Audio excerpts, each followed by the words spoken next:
Bye. Hello, ఏమండి భోజనం చేశారా? కూర ఎలా ఉంది? బానే ఉంది కానీ నేను ఫ్రిడ్జ్ మీద ఏదైనా ఫైల్ పెట్టానేమో చూడు.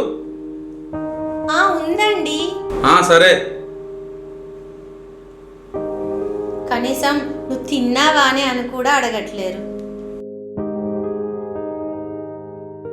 మమ్మీ, నా ఫస్ట్ శాలరీతో నీకేమైనా కొన్ని ఇవ్వాలనుకుంటున్నా. నీకేం కావాలో చెప్పు. నాకేం వద్దురా, మీ నాన్నకు కొనివ్వు.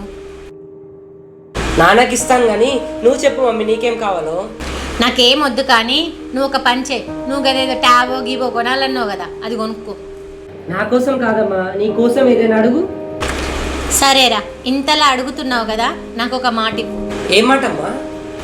రేపు నీకు పెళ్ళయ్యాక నువ్వు ఎంత పనిలో ఉన్నా, ఎంత బిజీగా ఉన్నా, ఎంత చిరాకులో ఉన్నా సరే, ఒక్కసారి నీ భార్యకి ఫోన్ చేసి తిన్నావా అని అడుగు. మీరు ఎంత బిజీగా ఉన్నా రోజు మొత్తంలో ఒక్కసారి మీ భార్యకి ఫోన్ చేసి ఏం తిన్నావే, ఏం చేస్తున్నావే అని అడిగి చూడండి.